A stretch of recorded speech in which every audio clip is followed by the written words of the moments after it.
اور جو برے لوگ ہیں وہ برے لوگ یہ کہیں گے اچھے لوگ کہ یار ان کی وجہ سے ہم بھی برے بن رہے ہیں. ٹھیک ہے نا.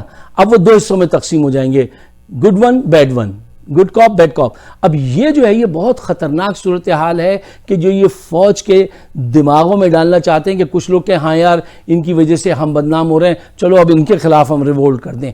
تو یہ سوچ یہ ذہنوں میں پیدا کرنے کا یہ نقطہ ہے, نقطہ آغاز ہے کہ فوج کے اندر ڈویژن کیسے پیدا کی جائے.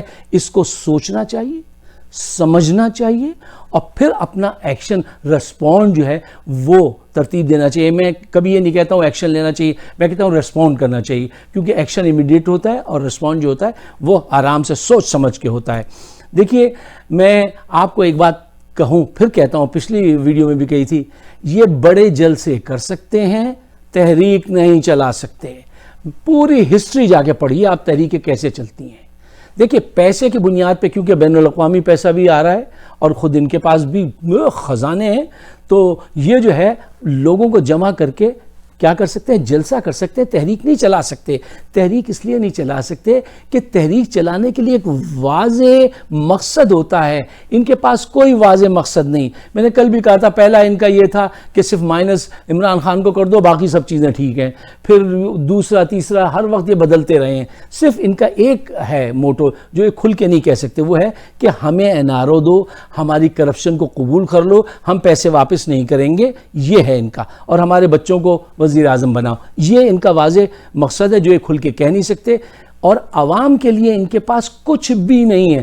مثلا یہ تحریک جو یہ چلا رہے ہیں, یہ کرپشن بچاؤ تحریک ہے, یہ غربت بھگاؤ تحریک نہیں ہے. اور عوام ذہین لوگ ہیں, سمجھتے ہیں, اسی لیے وہ سڑکوں پر ابھی تک نہیں آ رہے. ہاں یہ جلسے میں پیسے کے زور پر لے آئیں گے اور لا کے وہاں پہ میدان سجا لیں, لیکن تحریکیں چلتی ہیں جب چھوٹے چھوٹے گروپس ہر پورے ملک میں ایک دوسرے کے ساتھ لنک اپ ہوتے جاتے ہیں اور ایک اعلیٰ مقصد کے لیے وہ جان دینے کو تیار ہو جاتے ہیں. یہاں صورتحال کیا ہے؟ یہاں تو وہ لندن میں بیٹھ کے خطاب میں کہہ رہے ہیں, میڈیا والوں تم جیل میں جاؤ, جیل میں کچھ نہیں ہوتا, تم جیل میں چلے جاؤ, کوئی بات نہیں ہے. پھر اس کے بعد جب ہم آئیں گے تو ایڈ دیں گے, پیسے دیں گے تمہیں. اور خاقان عباسی صاحب فرما رہے ہیں, دیکھو دل سے جلسے میں آنا, یعنی ان کو پتا ہے کہ یہ پیڈ لوگ ہیں, یہ پیسے دے کے آئے. دل سے جلسے میں آنا اس لیے کہ لاٹھی پڑے تو پہلی لاٹھی تم کھاؤ, پتھر پڑے تو پہلا پتھر تم کھاؤ. کیوں؟ وہ کیوں پتھر کھائیں, وہ کیوں لاٹھی کھائیں؟ تمہارے بچے کیوں نہیں کھائیں؟ تمہارے بچے لندن میں بیٹھیں اور ان کے قوم کے بچے سڑک پہ آ کے لاٹھی کھائیں, پتھر کھائیں, اور یہ تم اپنے منہ سے کہہ رہے ہو. نہیں, یہ سب نہیں چلے گا. عوام اس چیز کو سمجھتی ہے. اب دیکھیے عمران خان نے, میں نے کل آپ سے کہی تھی کہ یہ 3 گھنٹے تقریریں کریں, 3 دن تک کانفرنس کریں, وہ آ کے 5 منٹ میں 10 منٹ میں ایک ایسی لائن کہہ جاتے ہیں کہ وہ ان کو تاراج کر کے رکھ دیتے ہیں. فار ایگزامپل انہوں نے کل پرسوں اپنی ایک تقریر میں انتہائی اہم پریسائز اینڈ کنسائز بات کہی, اسٹریٹ اڑا کے رکھ دیا انہوں نے. وہ کیا تھی؟ اس نے کہا کہ یہ فوج کے خلاف اس لیے ہیں, آئی ایس آئی کے خلاف اس لیے ہیں کہ وہ ان کی کرپشن کو جانتے ہیں, سارے کاغذات حاصل ہیں انہیں. ٹھیک ہے نا. اچھا, جو بھی چیف آتا ہے, آج تک جتنے چیف آئے 1 2 3 4 5 6, ہر ایک سے ان کا جھگڑا ہے آئی ایس آئی سے. کیوں؟ ان کے پاس رپورٹس ہوتی ہیں کہ انہوں نے یہاں یہ کرپشن کیا. ہر ملک میں جب کوئی سربراہ بنتا ہے نا تو ان کی خفیہ ایجنسیز ان کے پیچھے دیکھتی رہتی ہیں کہ یہ آدمی ملک کے مفاد کو تو کہیں نہیں بیچ رہا, کیا کر رہا ہے. یہاں تو یہ کہتے ہیں کہ دوسرے ادارے تو انہوں نے کنٹرول کر لیے تھے سارے. ٹھیک ہے نا. ایک فوج کا اور آئی ایس آئی رہ گیا تھا, اس کے پیچھے اب یہ پڑھیں, کہتے ہیں پاکستان کی فوج, نواز شریف صاحب کہتے ہیں اس کو میں عظیم فوج جب مانوں گا جب وہ آئین کے مطابق عمل کرے گی. یعنی ہماری مغبری نہ کرنا, ہمارے پیچھے آ کے نہ دیکھنا کہ ہم نے کتنا مال کمایا, کہاں چھپایا. دیکھیے یہی بات ہے جو عمران خان نے کہی کہ یہ عمران خان نے کہا میرا کسی چیف سے کیوں نہیں جھگڑا ہے, اس لیے میرے پاس چھپانے کو کچھ نہیں ہے. یہ سیدھی سی بات ہے.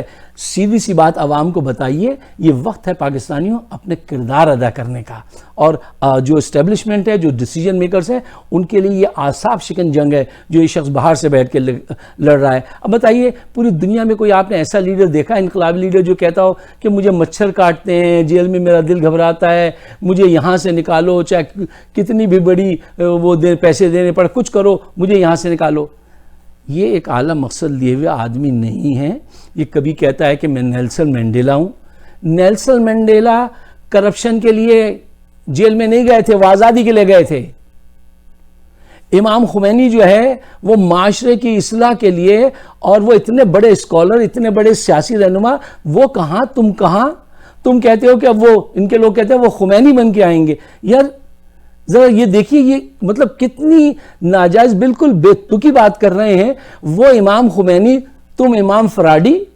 تو تم ذرا کچھ خیال کرو, تم اپنا سلسلہ کہاں جوڑنے لگتے ہو. اور پوری قوم یہ دیکھ چکی ہے اور دیکھ رہی ہے. خواتین و حضرات, بس وقت آ گیا ہے کہ آپ ثابت قدم رہیں اور ان کو یہ بار بار کرائیں کہ ہم تمہاری یہ ساری حرکتیں سمجھتے ہیں, پاکستان کے ساتھ تم کیا کر رہے ہو. اور ایک بڑا اچھا شعر میں نے کہیں پڑھا تھا کہ ہم نہ سمجھے تیری سیاست کا تقاضا کیا ہے, ہم نہ سمجھے تیری سیاست کا تقاضا کیا ہے. کبھی نیلسن کبھی خمینی, یہ طریقہ کیا ہے. تو مجھے اپنی دعاؤں میں یاد رکھیے. میری ویڈیوز موجود ہیں یوٹیوب پر, فائق صدیقی شو, اس کو ضرور سبسکرائب کیجئے. آپ سب کا بہت بہت شکریہ.